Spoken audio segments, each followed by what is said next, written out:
The reason most people in Britain struggle financially has almost nothing to do with how much they earn. The Money and Pension Service found that around 11 million people in the UK have less than £100 in savings. Total UK household debt, mortgages excluded, sits at well over £200 billion. And the most unsettling part? Almost everyone already knows what they should be doing.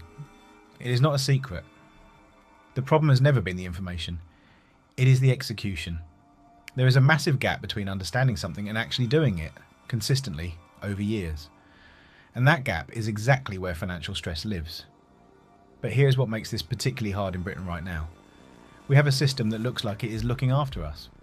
Workplace pension auto-enrolment, the NHS, the state pension. It creates a psychological scaffolding that can make genuine financial preparation feel less urgent than it actually is. That scaffolding is thinner than most people realise. And when it gives way, a redundancy, a health issue, a boiler in January, the drop is further than expected. What we're covering today are 7 principles. They are not complicated, they are not secret, and yet the overwhelming majority of people in this country never consistently follow them. That is worth paying attention to. Spend less than you earn. Let us start with the most fundamental equation in personal finance. It is not taught in most schools, but it determines everything. Income minus expenses equals capital. That is the whole foundation. The UK median household income sits at roughly £35,000 a year. In most parts of the country, managed intentionally, that is enough to build real financial stability over time. And yet the UK savings ratio, the percentage of income households actually save, has spent much of the past decade in the low single digits. There have been periods where it has dropped close to zero. There's a cultural force working against you here.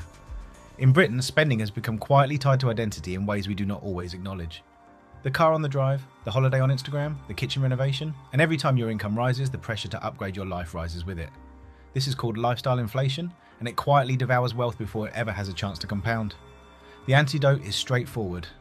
Pay yourself first. Before your bills go out, before you spend anything, set up a standing order to your savings or investment account. Even 5 to 10% of your income creates momentum. It builds the habit before it ever feels natural. Financial margin, the space between what you earn and what you spend, is what reduces anxiety, opens options, and gives you the freedom to make decisions from a position of strength rather than desperation. Build a real emergency fund. Once you have that margin, the first place it goes is not the stock market. It is an emergency fund. The standard recommendation is 3 to 6 months of essential expenses held in liquid accessible cash. If you are self-employed, work in a volatile sector, or your income fluctuates, move that closer to 6 to 12 months. Think about what is actually happening in the UK right now. Redundancies across financial services, technology and retail, entire roles being restructured or eliminated, hiring freezes in sectors that felt stable 2 years ago. An emergency fund is not paranoia, it is strategy. And there is a psychological dimension here that rarely gets discussed.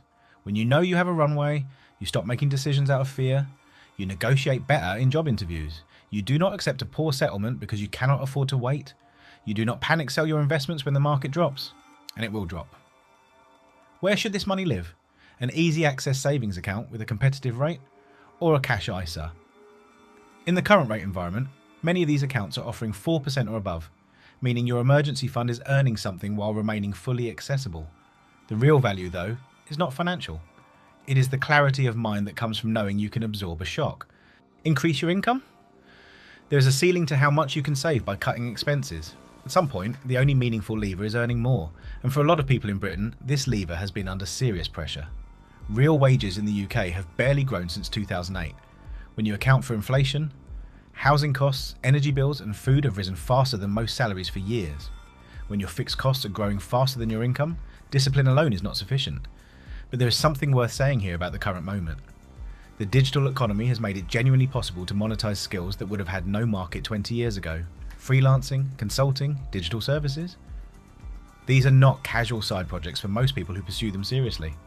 They have become meaningful income streams. Skill stacking matters. Combining 2 or 3 complementary abilities, say project management and data analysis, or writing and SEO, often creates more market value than going deep on a single skill in isolation. There is also a conversation worth having about employer loyalty. Statistically, switching jobs produces faster salary growth than staying in the same role and waiting for annual reviews. Your skills have a market value. It is worth knowing what that value actually is.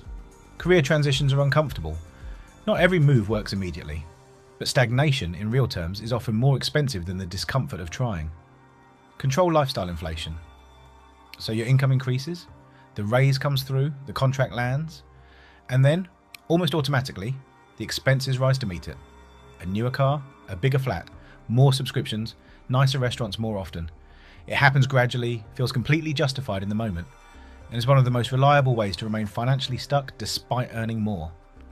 This has a name: hedonic adaptation.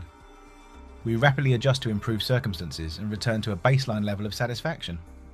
The upgrade that felt significant in March feels ordinary by July. The cycle begins again.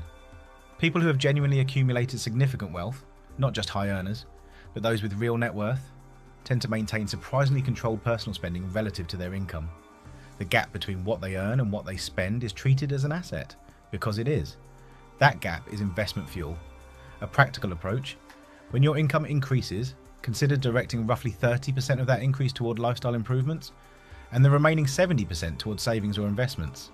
You still enjoy the progress, but the majority of the gain compounds rather than disappears.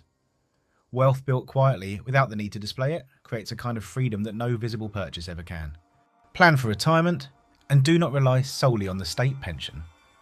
There is one assumption that quietly underpins many people's financial plans in Britain: that the state pension will be enough. It will not be. The full new state pension currently pays around £11,500 a year. For most people, financial planners suggest you need somewhere between half and two-thirds of your working income in retirement to maintain a similar standard of living. For the average UK earner, that gap is substantial, and with life expectancy meaning many people will spend 20 or 30 years in retirement, years that include significant healthcare costs, potential social care needs, and simply the wish to live well, that gap needs to be funded from somewhere. The 4% rule offers a useful framework. A well-diversified retirement portfolio can, historically, sustain annual withdrawals of 4% without being depleted over a 30-year period. It gives you a concrete savings target to work backwards from. It is not a guarantee, but it is a starting point. Inside a workplace pension, contributions benefit from tax relief, meaning the government is effectively topping up what you put in. If you are a basic rate taxpayer, a £100 contribution costs you £80. If you're a higher rate taxpayer, it costs you £60. This is one of the most efficient financial mechanisms available to ordinary people in the UK, and it is widely underused beyond the auto-enrolment minimum. Increase your contribution rate gradually. Even 1 percentage point more each year often goes unnoticed in a monthly budget, but can translate over decades into a materially different retirement. The state pension is a foundation. It is not a plan. The sooner that becomes a personal conviction rather than a distant concern, the more options you will have. None of what we have covered today is secret. The people who build lasting financial stability are not doing extraordinary things. They are doing ordinary things with extraordinary consistency. Spending less than they earn, protecting themselves from shocks, avoiding debt that costs more than it is worth, investing early, growing their income, resisting the pull of lifestyle inflation, and preparing genuinely for retirement. The distance between financial stress and financial freedom in Britain is not intelligence. It is not luck. It is not even income, within reason. It is behaviour, repeated over years. You do not need to start perfectly. You just need to start.